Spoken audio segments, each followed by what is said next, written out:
Time now to focus our attention to India. This is India Decoded. Political leaders across Jammu and Kashmir have rallied behind the people protesting in Pakistan-occupied Kashmir as marches also take place in Jammu in support of the community in POK. That's right. The alarm over killings and call for dialogue has now extended far and wide. Our senior special correspondent Idris Lone gets you this report with more details. Take a look.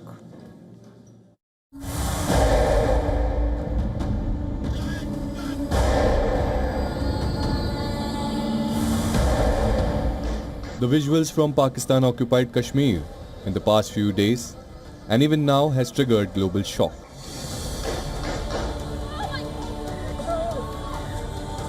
Latest videos circulating on social media appears to show women protesters fleeing as police opened fire during a demonstration in Kotli.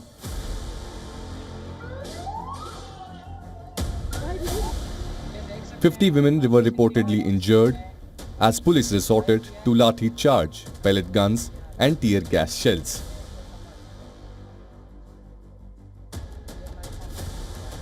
Brutality by Pak forces has led to rallies in support of protesters as far as London.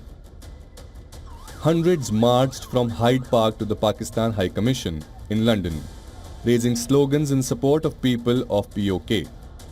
Demonstrators demanded an end to what they described as Pakistan's repression in the region and called for justice for civilians affected by the ongoing unrest.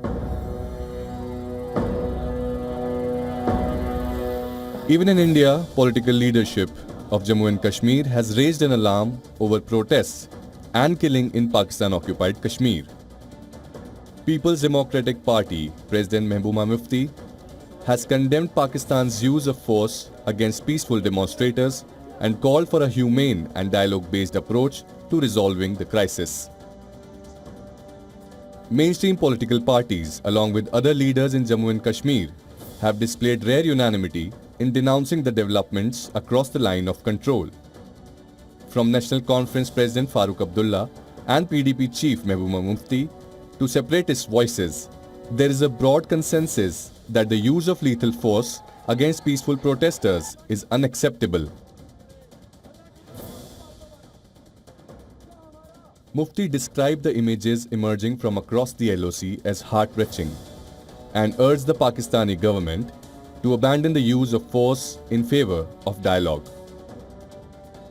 On July 29th, National Conference President and former Jammu and Kashmir Chief Minister Farooq Abdullah appealed to the government of India to break its silence over the reported killings in Pakistan-occupied Kashmir. If the government of India considers Pakistan-occupied Kashmir an integral part of the country, why is it silent? It should raise its voice regarding the killings and the hardships faced by the people there.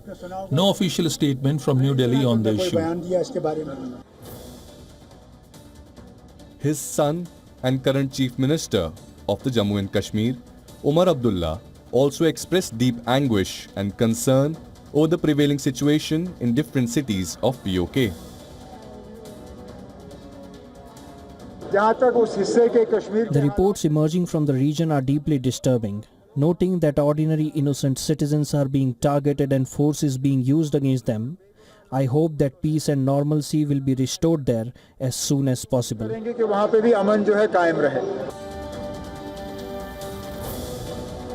Demonstrations also took place in Jammu, where the POK displaced community held protest and criticized the silence on human rights violations in Pakistan-occupied Kashmir.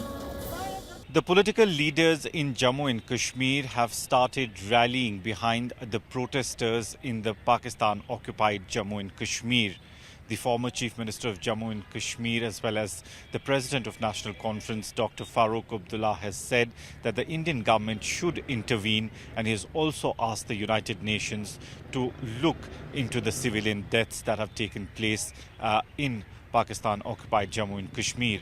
Meanwhile, the former Chief Minister of Jammu and Kashmir, Mehbooba Mufti, has also called for restraint.